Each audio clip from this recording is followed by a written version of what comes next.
আসসালামু আলাইকুম। কেমন আছেন সবাই? আশা করি সবাই অনেক ভালো আছেন। অনেকদিন আমার ইউটিউব চ্যানেলে এবং ফেসবুক পেজে ভিডিও দেওয়া হচ্ছে না। সো আজকে একটা ভাবলাম যে যেতে যেতে ভিডিও বানাই। রাত এখন 12টা কাছাকাছি, কিন্তু এখন বাস নেই। হাফ অ্যান আওয়ার পরে হচ্ছে বাস, যে কারণে হেঁটেই যাচ্ছি। দেখি কত দূর হেঁটে যেতে পারি। আধা ঘন্টায় হেঁটেও যাওয়া যাবে আমার ডরমিটরিতে। সো অনেকেই আমাকে কোশ্চেন করে থাকে, আমার পরিচিত বন্ধুমহল যারা আছে, যে এখন কোন দেশে ইউরোপের সব থেকে ইজিলি আসা যায়। সেটা হোক স্টুডেন্ট ভিসা, সেটা হোক ওয়ার্ক ভিসা, মানে যে কোনো ধরনের যে কোনো ক্যাটাগরির ভিসা হইতে পারে। তো আমি কয়েকটা দেশ নিয়ে ঘাটাঘাটি করে দেখছি এবং বিভিন্ন ইউটিউব চ্যানেলগুলোতেও দেখছি এসব দেশ নিয়ে মানুষ কথা বলতেছে। কারণ আমি তো চেক রিপাবলিক আছি, এটা অনেকেই জানেন আপনারা পরিচিত যারা আছেন। কিন্তু বর্তমানে চেক রিপাবলিকে বাংলাদেশিদের জন্য বিশেষ করে একরকম বন্দর মতোই। আর যে আসতে পারবে অবশ্যই তার অনেক স্ট্রাগল করতে হবে, because of English proficiency test তো লাগবেই। তারপর হচ্ছে ইন্ডিয়াতে গিয়ে ইন্ডিয়ার ভিসার জন্য একটা ঝামেলা পোহাতে হয়। সেখানেও আপ ডাউনে প্রায় 50-60 হাজার টাকা চলে যায়। আবার হচ্ছে দুইবার ইন্ডিয়াতে যেতে হয়। প্রথমবার হচ্ছে ফাইল জমা দিতে হয় এবং সেকেন্ডবার হচ্ছে ইন্টারভিউ দিতে হয়। ইন্টারভিউগুলো এতটা জটিল যে যদি ইংলিশ আসলে স্পিকিংটা অত ভালো না থাকে, ভিসা না হওয়ার সম্ভাবনাই বেশি। এবং আপনার ইন্টেনশনটা ক্লিয়ার করতে না পারলে, যদি ওদের বোঝাতে না পারেন যে আপনি কেন কোন পারপাসে যাচ্ছেন, আপনার পারপাসটা যদি অথেন্টিক মনে হয় ওদের কাছে, সো ওরা ভিসা দিলেও দিতে পারে। পুরা ওদের উপর ডিপেন্ড করতেছে। 2023 সাল পর্যন্ত র্যান্ডমলি ভিসা দিছে। আর বাংলাদেশিরা বিশেষ করে আসার পর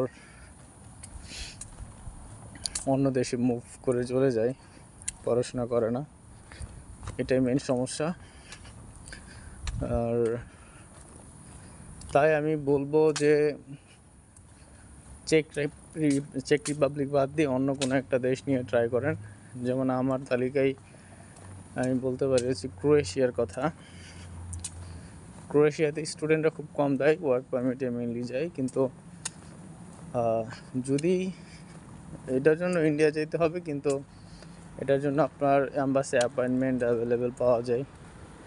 যেটা হচ্ছে চেক রিপাবলিকের ব্যাপারে, আপনি অফার লেটার আছে, আপনার ব্যাঙ্ক স্টেটমেন্ট আছে, সমস্ত কাগজপত্র রেডি আছে, কিন্তু আপনি টাইম মতো অ্যাম্বাসির ডেট পেলেন না, তখন দেখা গেলো ওই সেমিস্টারের ইনটেকটা আপনি ধরতেই পারবেন না।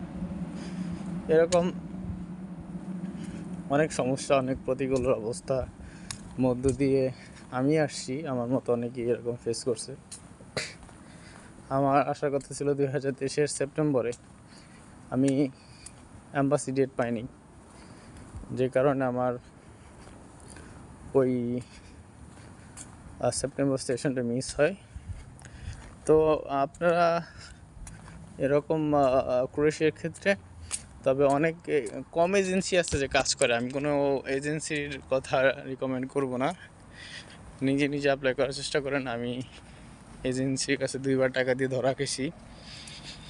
একটা হচ্ছে বিএসবি গ্লোবাল, আরেকটা হচ্ছে ইউরোপ বাংলা গ্রুপ নামের একটা এজেন্সি আছে, এটা পান্থপথে। আর বিএসবি এটা সবাই চিনে, গুলশান 1 না 2 পড়ছে।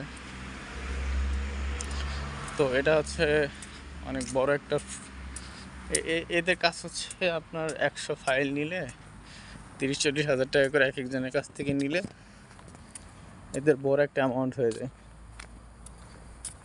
আর এই অ্যামাউন্টটা দিয়ে আসলে এজেন্সি চলে। কারণ আপনি দেখেন একটা ইনটেকে যদি তারা 8 থেকে 10 জন লোক পাঠাইতেই পারে, এটা স্বাভাবিক। কিন্তু এই 8 থেকে 10 জনের কাছ থেকে যে টাকা যা আসে, এই দিয়ে কিন্তু এজেন্সি চলে না, চলবেও না। তো এই জন্য আমি এজেন্সি বিশ্বাস করি না। আপনি বা আপনারা যারা আছেন তারা অবশ্যই নিজে নিজে চেষ্টা করবেন। ক্রোয়েশিয়ার কথা বলবো, মাল্টার কথা বলবো। মাল্টাতেও আপনার আইএলস ব্যাচেলরের জন্য 6 বা 6.5 অনেক ইউনিভার্সিটি আছে যে অ্যাকসেপ্ট করে, but most of the accept করে না। আর মাল্টাতে টিউশন ফি একটু বেশি, ক্রোয়েশিয়াতে একটু কম আছে। ক্রোয়েশিয়াতে গেলে আপনারা অ্যাপয়েন্টমেন্ট পাবেন, ভিসা তাড়াতাড়ি হওয়ার সম্ভাবনা বেশি। তারপরে হচ্ছে রোমানিয়ার কথা বলবো। যদিও রোমানিয়াতে অনেক আগে থেকে অনেক স্টুডেন্ট যাচ্ছে, ভিসার রেশিও এখনও খারাপ না, অনেক ভালো ছিল আগে।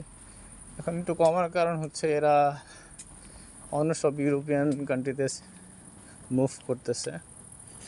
আর এখন তো রোমানিয়া তো এখন সেনজেন কান্ট্রি। এখন কোনো ভিসা করে অন্য সব ইউরোপিয়ান যে বাকি 28টা দেশ আছে, ওইসব দেশে ভিসা লাগবে না আসতে যাইতে, বা আপনি সিস্টেমেটিক ওয়েতে আপনি অন্য দেশে মুভ করতে পারবেন। তবে লিগালভাবে আসার চেষ্টা করবেন, সবাই যাওয়ার চেষ্টা করবেন। যে পারপাসে আসেন ওই পারপাসটা একটা কোম্পানির আন্ডারে আসলে অবশ্যই ওই যেই কয়দিনের 1 বছর হোক 2 বছরের হোক কন্ট্রাক্টে আসলে ওইটা ফুলফিল করবেন। আর যদি স্টুডেন্ট ভিসায় আসেন সেক্ষেত্রে চেষ্টা করবেন যে ক্রেডিট ট্রান্সফার করে, ইরাসমাসের প্রোগ্রাম থাকে বিভিন্ন সময়, কোনো ইউনিভার্সিটি 1 সেমিস্টার পরে, কোনো ইউনিভার্সিটি হচ্ছে 2 সেমিস্টার পরে অ্যাপ্লাই করলে আপনি দেশে ইউরোপের যেমন পোল্যান্ড, জার্মানি, ভালো ভালো দেশে আর কি মুভ করা যায়। সো এটাই মাল্টা, ক্রোয়েশিয়া, এই দুইটাতেই work permit visa, even student visa দুইটাই ভালো হয় মোটামুটি, আপনার যদি যোগ্যতা থাকে। যোগ্যতা বলতে ওয়ার্ক পারমিট আপনার অবশ্যই বাংলাদেশে যে কোনো কাজ করছেন, কাজের অভিজ্ঞতা আছে, এরকম থাকলে আপনার ভিসা হওয়ার সম্ভাবনা বেশি থাকে। আবার এখানে ভাগ্যেরও বিষয় থাকে, অনেকে কিছুই জানে না, তারপরেও নিয়ে নেয়। আর স্টুডেন্ট ভিসায় যদি আসেন সেক্ষেত্রে মনে রাখতে হবে আইএলস হচ্ছে ব্যাচেলরের জন্য 5.5, কোনোটাই হচ্ছে 5.5 এর নিচে পাওয়া যাবে না। আর ব্যাচেলরের জন্য হচ্ছে 6.5, কিন্তু no more less than 6। So এটা যদি থাকে আসতে পারবেন। তবে এরা কিছু ইউনিভার্সিটি আছে, এরা আইএলস ছাড়াও অ্যাকসেপ্ট করে এমওআই দিয়ে। কিন্তু অ্যাকসেপ্ট করাটা তো বড় কথা না, যে অ্যাকসেপ্ট করলে আপনি দেশে আসতে পারবেন তা তো না। এখানে ডিপেন্ডস করতেছে এম্বাসি, এরা আপনাকে ভেরিফাই করবে, আপনাকে যাচাই করবে যে আপনি ইংলিশে দক্ষ আছেন কি না, আপনার পারপাসটা ঠিক আছে কি না। একটা ইন্টারভিউ প্রসেসের মাধ্যমে গিয়ে আপনার ভিসার জন্য আপনি এলিজিবল হবেন। তো তাই বলবো অবশ্যই আপনারা চেষ্টা করবেন আইএলসটা একটু কষ্ট করে দেওয়ার। কারণ সত্যি কথা বলতে 2023-এর পর থেকে নট অনলি ইউরোপ, আমেরিকা, তারপর হচ্ছে কানাডা, অস্ট্রেলিয়া, সব দেশই রেস্ট্রিক্টেড হয়ে গেছে, স্টুডেন্ট এরা নেওয়া কম শুরু করছে। কারণ করোনার পরে যে প্যান্ডামিকটা যায়, এই প্যান্ডামিকে মানে অনেক কর্মী সংকট ছিল পুরো বিশ্বজুড়েই। তো সেই জায়গাগুলো আসলে ফুলফিল হয়ে গেছে। আরেকটা কারণ হচ্ছে যে পারপাসগুলোতে আসলে এরা নিচ্ছে লোক, স্টুডেন্ট বা ওয়ার্ক পারমিট, কিন্তু ওই ব্যক্তিটা ওইখানে থাকতেছে না। এই জন্য মেনলি আসলে বাংলাদেশিদের জন্য মানে ইউরোপ, আমেরিকা, কানাডা সব দেশই মোটামুটি কঠিন হয়ে গেছে। তবে হ্যাঁ, আপনার যদি প্রপার যোগ্যতা থাকে, অর্জন করতে পারেন, তবে আমি শিওর যে কেউ আপনাকে আটকাইতে পারবে না। তো আইএলটিএস মানে মিনিমাম 5.5 যদি থাকে কোনো না কোনো ইউরোপ কান্ট্রিতে, কোনো না কোনো ইউনিভার্সিটিতে আপনি সুযোগ পাবেনই, এবং অ্যাপ্লাই করতে থাকলে কোনো না কোনো ইউনিভার্সিটি থেকে ভিসা আপনি পাবেনই। সো এটাই। আর আপনারা তো সবাই অনেকেই জানেন পর্তুগাল 7 এন্ট্রি বন্ধ হয়ে গেছে। সো এখন কেউ পর্তুগালে গিয়ে সেটেল হইতে পারবে না, এরকম সুযোগ নেই। আমি আসার পরে সুযোগ ছিল, কিন্তু আমার আসলে যাওয়ার কোনো ইন্টেনশন ছিল না। অবৈধভাবে পড়াশোনা বাদ দিয়ে বৈধভাবেই যদি কোনো জায়গায় মুভ করতে পারি সেই চিন্তায় আছি, বাকিটুকু আল্লাহর ইচ্ছা। সো আপনারা ভালো থাকবেন। আমি বাসায় যাচ্ছিলাম হেঁটে হেঁটেই, এখন জানি না বাসায় হেঁটেই যাব নাকি দাঁড়াবো। হেঁটেই গেলেই ভালো, কারণ আমার যেই পরিমাণ সময় লাগবে এই টাইমের ভিতরে সম্ভবত আমি হেঁটেই যেতে পারবো।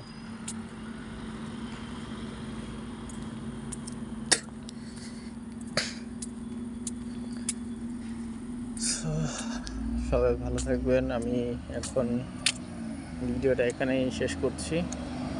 দেখা হবে অন্য কোনো ভিডিওতে। আসসালামু আলাইকুম।